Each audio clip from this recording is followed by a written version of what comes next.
I know we've been talking about this Kristi Noem story for a few days in a row now, but she lied about meeting Kim Jong-un and she shot a puppy. I honestly can't think of a political story that could be crazy enough to push that out of the news cycle. In a new report, Robert Kennedy opens up about health issues from a, quote, worm that got into my brain and ate a portion of it and then died.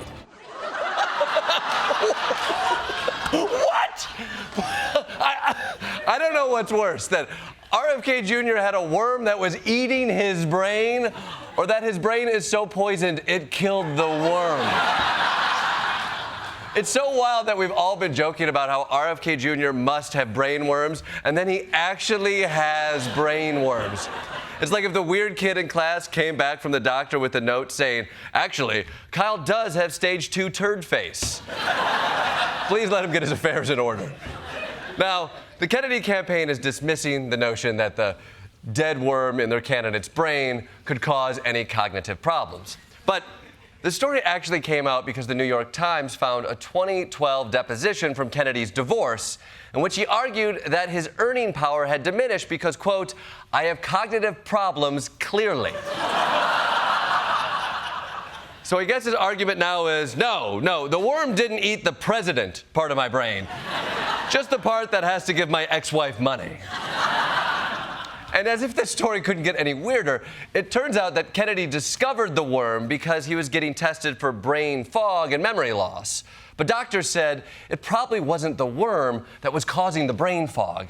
It was more likely that he had severe mercury poisoning from eating too much fish.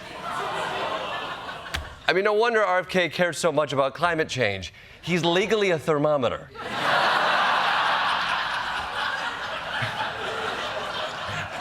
And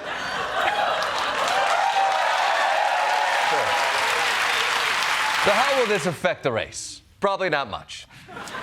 I know the idealists out there would love to vote for a perfect candidate, but we live in the real world, okay? Does RFK Jr. have a worm in his brain? Sure. Trump's brain is just 2 possums and a squirrel. Biden's cerebrum is riddled with slugs, you know? Would it be nice to have a candidate whose head is full of all brain? Sure. And I'd love a puppy too, but Kristi Noem shot it. Grow up.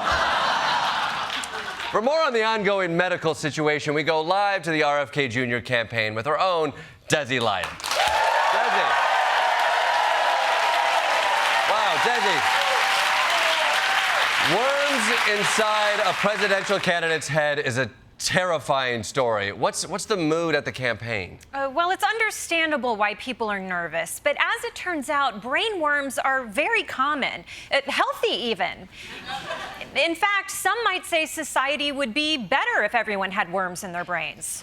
Wow, that sounds like something a worm would say. What? No, Jordan, it's me, a human woman. I just think people shouldn't be so scared about embracing a symbiotic relationship with another life form, a beautiful parasitic life form. It's not like I'm asking you to surrender to us. Surrender to us. Okay, all right, if you could hold, I'm genuinely concerned, Desi. This doesn't sound like you at all. Is it possible you have a brain worm? What? Jordan? No, of course not. I don't know why you would even say that. Why would you say that? I mean, you're eating soil, Desi. You are a worm. Jordan, if you're suggesting that I was interviewing RFK Jr.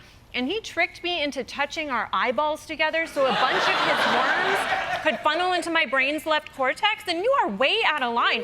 Way out of line. It was just a normal interview. It wasn't weird, okay? Although you know it is weird. Legs, am I right? No. This is horrible. If you're in there, Desi, you have to fight the worms. Fight the worms.